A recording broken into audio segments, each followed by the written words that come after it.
Nevermind. Well, fooled you there a little bit, didn't I? Well, this is Tobias Bergstrom from T.B.Photo back again. I'm just gonna put my hair up, actually. That was a little bit of an intro to just set the mood for this one. Okay, guys, if you take a look back at the late 80s, early 90s, what happened there? Well, we had an economic recession and a lot of stuff happened. An entire world order changed with the collapse of the Soviet Union, and the evil empire was gone. Me myself, as I was born in 1989, I was the first generation to grow up in a post-Soviet era. But also, it started out that the glamour and the pretentious money-making of the 1980s, when greed was good, according to Gordon Gekko, Michael Douglas' character in Wall Street, for you guys who didn't know. That was basically gone. It was a little bit of a world economic recession and so on. The peso just dropped in value, and the Swedish krona also dropped in value when it was detached from the dollar value and started to measure itself through, I think it's the noble metal gold instead. Gevalia coffee. But anyway, in all of this recession and all this gloom that actually started in the early 1990s, a new type of continuation of metal type punk rock came along, and people were described as very grungy as they were wearing faded blue jeans and flannel shirts, and also very long hair. And that's actually going to be the backdrop for my record that typifies the entire early 90s when it came to music, at least a little bit more of a rock or metal type music. And it is the iconic album. I'm going to take it out here for... Yeah. Do I need to say more?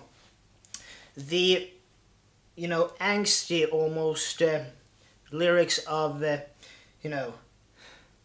do I need to say it? Really? Kurt Cobain, Nevermind, Nirvana on vinyl record. I mean, this one is the one that actually, it's such a brilliant record. I know there is this fabled, limited edition. I think it's blue or something, but who cares about that noise?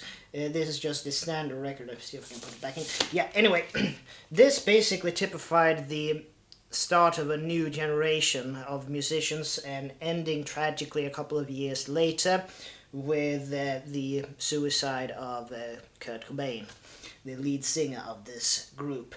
I mean, this one has some of the most iconic Nirvana tunes ever, and that really typified grunge. I know that there is other bands like Smashing Pumpkins, Nine Inch Nails, and so on that are a little bit in that genre, or is in that genre, I should probably say. But this one is basically the poster child for grunge. I mean,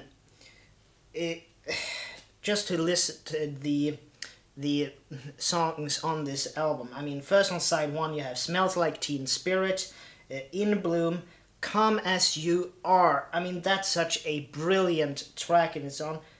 Breed, Lithium, which is basically, lithium is not just to make batteries, but it's also something you give to people with certain psychiatric or psychological illnesses. Yeah, Polly, those are the side one, and then if you turn it over, you have Territorial Pissing,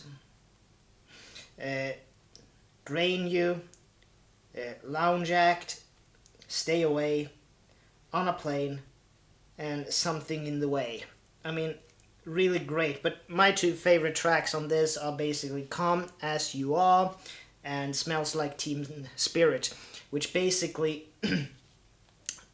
If you look at Kurt Cobain's setup, what he was using as a guitar player slash singer, he used some really interesting, both high-end and also very basic gear when it came to get his signature guitar tone.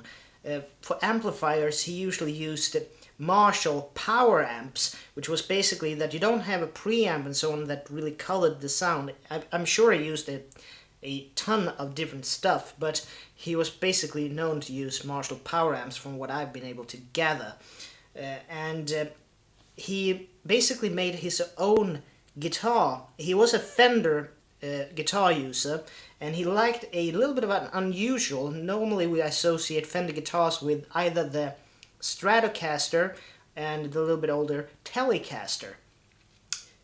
But Kurt Cobain used this other one that was called the Jaguar, and also another guitar that Fender was known to have, which was called the Mustang. And now when I'm thinking about it, I think the Mustang was the choice of Kurt Cobain.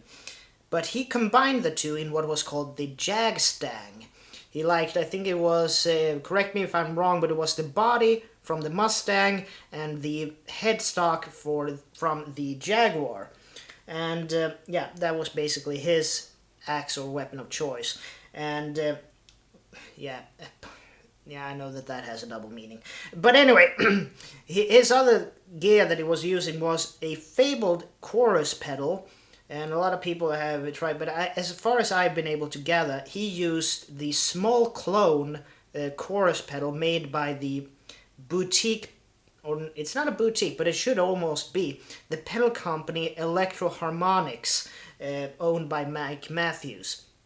One of my favorites, actually. And he used a Boss DS1 distortion, that orange box. That was basically his tune. So if you listen to Smells Like Teen Spirit, those were the two pedals he used. And you have the clean tone when he is singing the verse. And in the chorus section, he uses both the distortion pedal to get that grungy, gnarly tone, and he also uses the chorus pedal in order to get that almost again, Doppler type effect. He doesn't use a subtle chorus, he uses a very aggressive, he uses it fairly aggressively. And in the solo, where he basically plays the melody to the tune as a solo, which was a brilliant stroke of genius, he is basically using both the DS1 and the chorus pedal together to get a very out-of-world sound. So yeah, brilliant piece of musical history from the early 90s. Forget Hanson. Even though I had that on CD. Blech. This is the real stuff. But these are no longer with us, and they are. That other group are. So basically, I think this will be all for me for now, and as always, this is Tobias Bergstrom from T.B.Photo X1.5 to FX, and I'd like to see you guys in the next video. So take care from now on, and as always, please like, share, and subscribe, and all that malarkey. So take care from now on. Bye.